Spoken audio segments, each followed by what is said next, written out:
Olá, queridos telespectadores, sejam bem-vindos ao Arete Jus. E aí, como é que vocês estão? Tudo bem? Hoje nós vamos com a Lei 10.520, que trata sobre o pregão. Mas antes de começarmos, não se esqueça de deixar o seu like, se inscrever no canal, ativar o sininho para receber as notificações, compartilhar com seus melhores amigos e deixar aí embaixo os seus comentários, qualquer emoji já ajuda muito, galera. Vamos lá.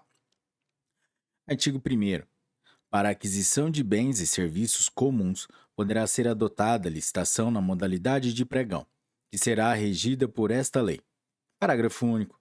Consideram-se bens e serviços comuns para os fins e efeitos deste artigo aqueles cujos padrões de desempenho e qualidade possam ser objetivamente definidos pelo edital, por meio de especificações usuais no mercado. Parágrafo segundo. Vetado. Parágrafo primeiro. Poderá ser realizado o pregão por meio da utilização de recursos de tecnologia da informação, nos termos de regulamentação específica. Parágrafo segundo. Será facultado, nos termos de regulamentos próprios da União, Estados, Distrito Federal e municípios, a participação de bolsas de mercadorias no apoio técnico e operacional aos órgãos e entidades promotores da modalidade de pregão, utilizando-se de recursos de tecnologia da informação. Parágrafo terceiro. As bolsas a que se referem o parágrafo segundo deverão estar organizadas sob a forma de sociedades civis sem fins lucrativos e com a participação plural de corretoras que operem sistemas eletrônicos unificados de pregões. Artigo terceiro. A fase preparatória do pregão observará o seguinte: inciso 1.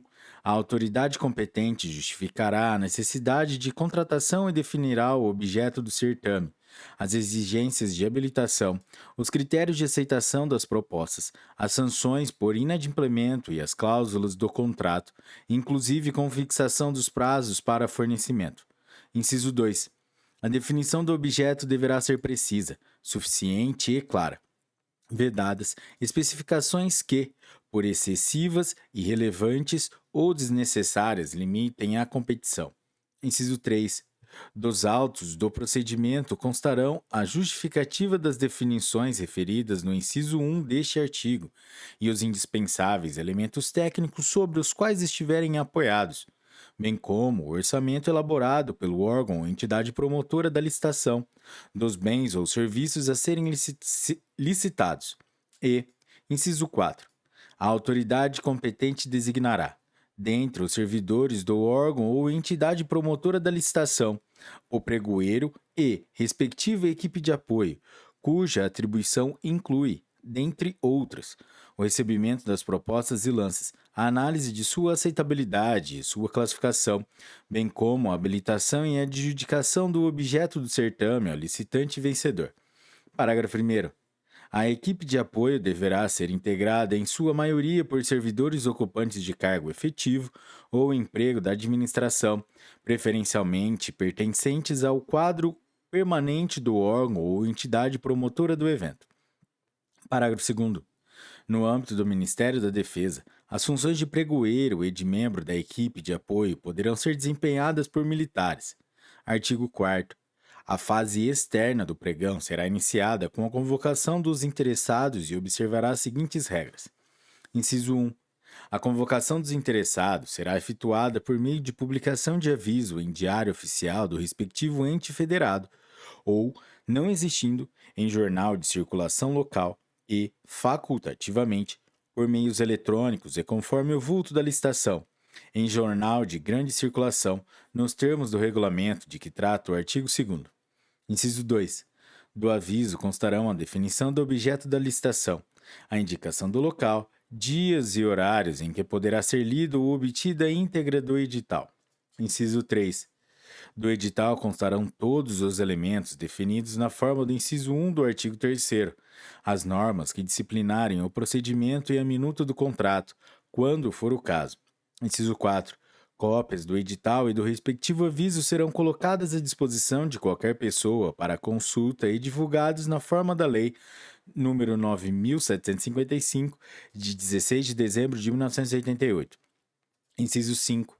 O prazo fixado para apresentação das propostas, contado a partir da publicação do aviso, não será inferior a 8 dias úteis. Inciso 6.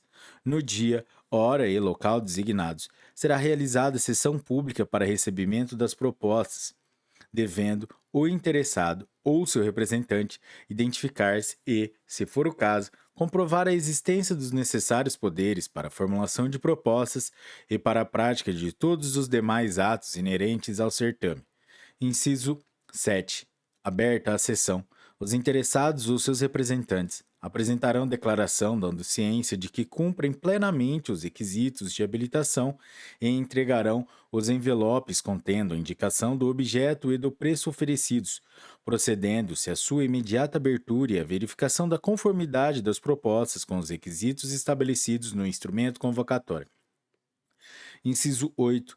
No curso da sessão, o autor da oferta de valor mais baixo e das ofertas com preços até 10% superiores àquela poderão fazer novos lances verbais sucessivos, até a proclamação do vencedor. Inciso 9. Não havendo pelo menos 3 ofertas nas condições definidas no inciso anterior, poderão os autores das melhores propostas, até o máximo de 3, oferecer novos lances verbais e sucessivos, quaisquer que sejam os preços oferecidos. Inciso 10. Para o julgamento e classificação das propostas, será adotado o critério de menor preço, observados os prazos máximos para o fornecimento, as especificações técnicas e parâmetros mínimos de desempenho e qualidade definidos no edital. Inciso 11. Examinada a proposta classificada em primeiro lugar, quanto ao objeto e valor, caberá ao pregoeiro decidir motivadamente a respeito da sua aceitabilidade. Inciso 12. Encerrada a etapa competitiva e ordenadas as ofertas, o pregoeiro procederá à abertura do invólucro contendo os documentos de habilitação do licitante que apresentou a melhor proposta para verificação do atendimento das condições fixadas no edital. Inciso 13. A habilitação far-se-á com a verificação de que o licitante está em situação regular perante a Fazenda Nacional, a Seguridade Social e o Fundo de Garantia do Tempo de Serviço, FGTS, e as fazendas estaduais e municipais, quando for o caso, com a comprovação de que atende às exigências do edital quanto à habilitação jurídica e qualificações técnica e econômico-financeira. Inciso 14. Os licitantes poderão deixar de apresentar os documentos de habilitação que já constem do Sistema de Cadastramento Unificado de Fornecedores, SICAF, e sistemas semelhantes mantidos por estados, Distrito Federal ou municípios, assegurado aos demais licitantes o direito de acesso aos dados neles constantes. Inciso 15. Verificado o atendimento das exigências fixadas no edital, o licitante será declarado vencedor. Inciso 16. Se a oferta não for aceitável ou se o licitante desatender as exigências habilitatórias, o pregoeiro examinará as ofertas subsequentes e a qualificação dos licitantes, na ordem de classificação, e assim sucessivamente, até a apuração de uma que atenda ao edital, sendo o respectivo licitante declarado vencedor. Inciso 17. Nas situações previstas nos incisos 16 e no incisos 11 e 16, o pregoeiro poderá negociar diretamente com o proponente para que seja obtido o preço melhor. Inciso 18. Declarado o vencedor, qualquer licitante poderá manifestar imediata e motivadamente a intenção de recorrer, quando lhe será concedido prazo de 3 dias para apresentação das razões do recurso, ficando os demais licitantes desde logo intimados para apresentar contrarrazões em igual número de dias, com que começarão a correr do término do prazo do recorrente, sendo-lhes assegurada a vista imediata dos autos. Inciso 19. O acolhimento de recurso importará a invalidação apenas dos atos insuscetíveis de aproveitamento. Inciso 20. A falta de manifestação imediata e motivada do licitante importará a decadência do direito de recurso e a adjudicação do objeto da licitação pelo pregoeiro ao vencedor. Inciso 21. Decididos os recursos, a autoridade competente fará a adjudicação do objeto da licitação ao licitante vencedor. Inciso 22. Homologada a licitação pela autoridade competente, o adjudicatário será convocado para assinar o contrato no prazo definido em edital. E, inciso 23. Se o licitante vencedor, convocado dentro do prazo de validade de sua proposta, não celebrar o contrato, aplicar-se ao disposto no inciso 16. Artigo 5º.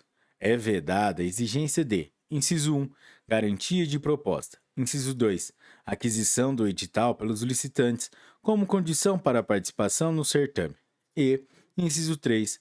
Pagamento de taxas e emolumentos, salvo os referentes a fornecimento do edital, que não serão superiores ao custo de sua reprodução gráfica e aos seus custos de utilização de recursos de tecnologia da informação, quando for o caso.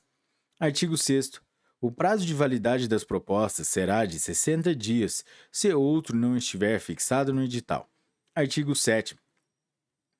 Quem, convocado dentro do prazo de validade da sua proposta, não celebrar o contrato, deixar de entregar ou apresentar documentação falsa exigida para o certame, ensejar o retardamento da execução de seu objeto, não mantiver a proposta, falhar ou fraudar a execução do contrato, comportar-se de modo inidôneo ou cometer fraude fiscal, ficará impedido de licitar e contratar com a União, Estados, Distrito Federal ou municípios e será descredenciado do SICAF ou nos sistemas de cadastramento de fornecedores a que se refere o inciso 15 do artigo 4º desta lei, pelo prazo de 5 anos, sem prejuízo das multas previstas em edital e no contrato e das demais combinações legais. Artigo 8º. Os atos essenciais do pregão, inclusive os decorrentes dos meios eletrônicos, serão documentados no processo respectivo, com vistas à aferição de sua regularidade pelos agentes de controle, nos termos do regulamento previsto no artigo 2º. Artigo 9º. Aplicam-se subsidiariamente para a modalidade de pregão as normas da Lei 8666, de 21 de junho de 1993. Galera, aqui leia-se Lei número 14.133, que é a nova Lei de Licitações. Artigo 10. Ficam convalidados os atos praticados com base na medida provisória número 2182-18, de 23 de agosto de 2001. Artigo 11. As compras e contratações de bens e serviços comuns no âmbito da União, dos Estados, do Distrito Federal e dos municípios, quando efetuadas pelo sistema de registro de preços previstos no artigo 15 da Lei 8666, de 21 de junho de 1993, poderão adotar a modalidade de pregão, conforme regulamento específico. Artigo 12. A Lei nº 10.191, de 14 de fevereiro de 2001, passa a vigorar acrescida do seguinte artigo. Artigo 2º-A. A União, os Estados, o Distrito Federal e os municípios poderão adotar, nas licitações de registro de preços destinadas à aquisição de bens e serviços comuns da área da saúde, a modalidade de pregão, inclusive por meio eletrônico, observando-se o seguinte. Inciso 1. São considerados bens e serviços comuns da área da saúde, aqueles necessários ao atendimento dos órgãos que integram o Sistema Único de Saúde, cujos padrões de desempenho e qualidade possam ser objetivamente definidos no edital, por meio de especificações usuais de mercado. Inciso 2. Quando o quantitativo total estimado para a contratação ou fornecimento não puder ser atendido pelo licitante vencedor, admitir-se-á a convocação de tantos licitantes quantos forem necessários para o atingimento da totalidade do quantitativo, respeitada a ordem de classificação, desde que os referidos licitantes aceitem praticar o mesmo preço da proposta vencedora. Inciso 3. Na impossibilidade do atendimento ao disposto no inciso 2, excepcionalmente, poderão ser registrados outros preços diferentes da proposta vencedora, desde que se trate de objetos de qualidade ou desempenho superior, devidamente justificada e comprovada a vantagem, e que as ofertas sejam em valor inferior ao limite máximo admitido. Artigo 13. Esta lei entra em vigor na data de sua publicação. Galera, é isso aí. Essa foi a lei número 10.520, que tratou sobre o pregão. Se você curtiu esse episódio, deixa o seu like, compartilhe com seus melhores amigos, galera. E até a próxima. Um forte abraço. Tchau!